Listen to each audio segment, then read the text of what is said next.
Welcome to the workshop at Hidden Homestead. My name is David, and today in this video we're going to build a gate and pour some concrete. But before we get into it, I have a few quick announcements. First off, happy 2023. This is the first video of the year. I haven't posted or published a video in a couple of months. It's been a pretty hectic holiday season. Sorry for not being around. Family does come first. We did a lot of traveling this year, so that was good. That was pretty cool. Because it is a New Year's and I haven't put out a video for a while, I do have a huge thank you to throw out there to all my new Patreon supporters: Kyle Halverson, Ethan Gray, LS, Stephen, I'm just going to say Stephen F so I don't butcher your name, and Brian Heath. Thank you guys so much for supporting this channel. It is greatly appreciated. Super cool. Thank you, thank you, thank you. The other thing is, I do have a New Year's goal. I got a goal for this year, and that is to reach 50,000 subscribers. Now, I just looked at the analytics, and 1.5% of my views on the channel come from my subscribers. That means 98.5% of the views on the channel come from people that are not subscribed. So if you like this video, if you end up liking this video or any other video, hit that subscribe button. Help me reach that goal of, again, it's a pretty easy number to hit. I think 50,000 subscribers. I am just shy of 10,000. So 40,000 subscribers for the year, I think, is a pretty easy goal to achieve. So help me do that. I would greatly appreciate it. Get that number, that subscribe number up.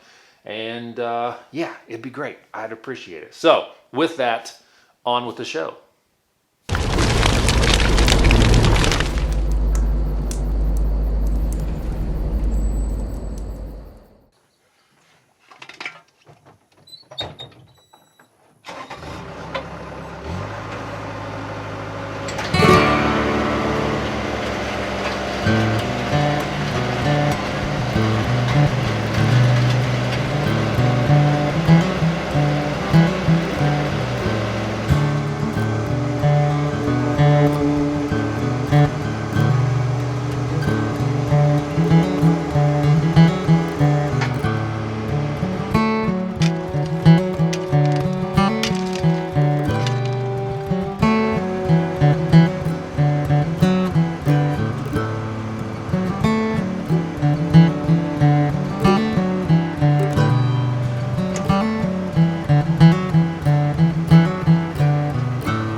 So real quick, I wanted to take a minute to explain kind of what I got going on here.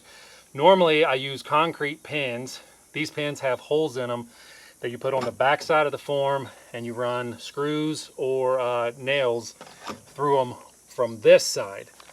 Unfortunately, because of this wall, I don't have enough room to do that. So what I've done is I've used these wooden stakes. So I got them set to grade, just like you normally would, and I screwed them from the inside. Now, that does make it a little bit more difficult when it goes to pull these forms, but these stakes usually break pretty easy. So once I go pull the forms, I'll take a sledge, just kind of beat on them a little bit, break them off, and then I'm able to get the form out. The reason I didn't pour up against this wall is because I'm going to end up finishing this wall to make it look like a natural stone cliff wall. And I wanted it to go down behind the concrete. If I would have poured up to it, basically it would have looked like the rock was setting on the concrete, not all that natural. So once everything's done, I'll come back and fill it up with mulch or pea gravel. So it'll look nicer.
All right, just a quick rundown on the why and how I built this gate the way that I did. We still have a lot of stuff that we plan to do in the backyard, so I didn't want to close off access to this side of the yard because I want to get trailers back there. I still want to pull the bobcat through or whatever else. So I wanted a big enough gate that I could easily open up and get access, but I didn't want personnel to have to open a big gate, so that's why I put a personnel gate right in the middle. Now to get access, what I'll end up doing is taking these brackets right there, undoing the tops, those 2 bolts on either side, undoing those basically 4 bolts, 2 on either side, undoing those, and then pulling the cane that you just seen me install. Pull that up, and then the whole gate opens up to give me about 9.5 to 10 foot of access. Now, I hung the post from the top here because the bottom is essentially floating, and that's why I use those canes. I didn't want to contact the post onto the ground to help support any of this weight. Essentially, all that is held up. This gate, the weight of this gate, and the weight of this one is kind of held up with this center post, but I did not want to put it on the concrete itself. Reason being is because the concrete is going to heave a little bit. We live in South Dakota. We get a lot of temperature fluctuation, so it is going to heave. Now up against the house, it's pinned to the house, so it's not going to move. Out here, there's really nothing that's pinned to, so it is going to move a little bit, and I didn't want it to touch the concrete and end up possibly buckling or pushing on this top post. So the bottom of this post is about a 1/2 inch off the ground just to give me clearance. The other reason I did that is because this is sloped. This whole bit of concrete is sloped away from the house and away from the wall and sloped out that way. So I had to raise it up so the time it swings out, it clears that slope going up. So I think it'll work out pretty good. I'm going to show you real quick how we'll just somewhat dismantle everything to get it all opened up.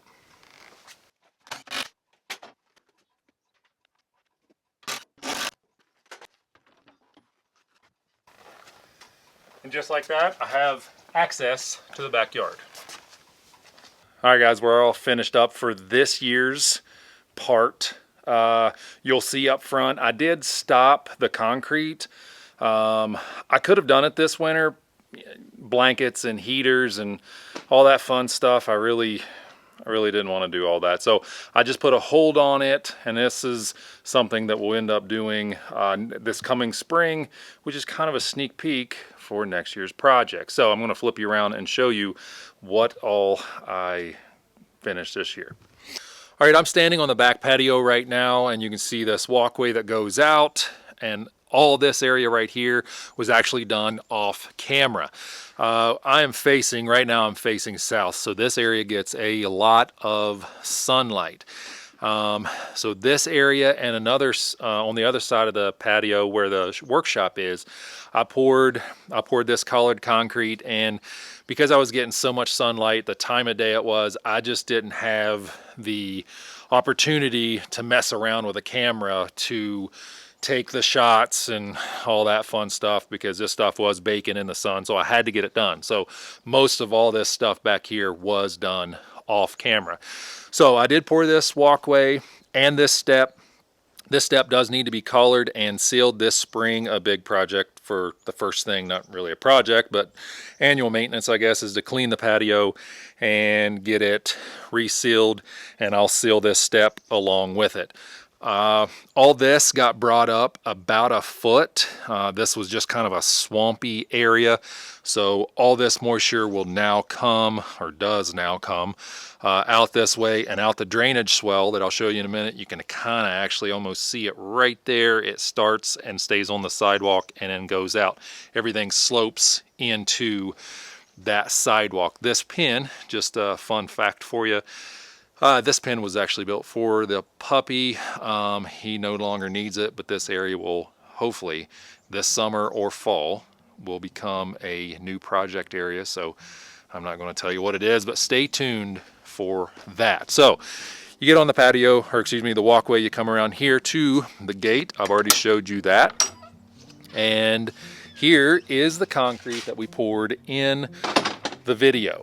Like I said, there is a drainage swell here and it goes out to the back side. You can actually see it turn right there. If my big finger would get out of the focus ring, turn right there, and you can see where the water is turning to go out, out in front of the garage. It goes straight out right in front of the truck. Now this area here and this one was the area that I said that I was just going to wait to finish. Reason being, we are now on the north side of the house, and this side never, obviously, never sees any sunlight. So I didn't want to mess with, again, I didn't want to mess with all the heaters and the blankets. So this will be done this spring. Hopefully this will be done this spring. Kind of, you can pretty much see right where the shadow is. All that will be done there. And then this section right here of the driveway will probably just be reclaimed, just to keep the dust and the dirt and the grime out of the garage. These two areas, the swell and right in front of the garage, was the most important because just getting tired of all the nastiness that we were pulling inside. Now this area, if I can get the light, there we go. This deck will actually be ripped out, and I'm going to pour concrete to mimic the back patio so they're consistent front and back. And also, right about where that wreath's at, there will be kind of a timber frame mono roof that covers the front entryway. Don't judge the Christmas stuff that we still have up. We like the holidays. So stay tuned for that project. Hopefully that will start this spring, and we will get all this taken care of. All right, hopefully you liked that video. If you did, consider hitting that thumbs up button. If you didn't like it, you can smash that thumbs down button, and then leave me a comment on what would make the video better. Probably not going to change much. I'm like 41 years old. There's just not much that's going to change. I'm stubborn and getting old, but you still let me know. I might, we'll see. If you like the video, again, help me reach that goal. Become a subscriber. I would greatly appreciate it. Help me reach that 50,000 subscriber goal for this year, 2023. And until next time, take care.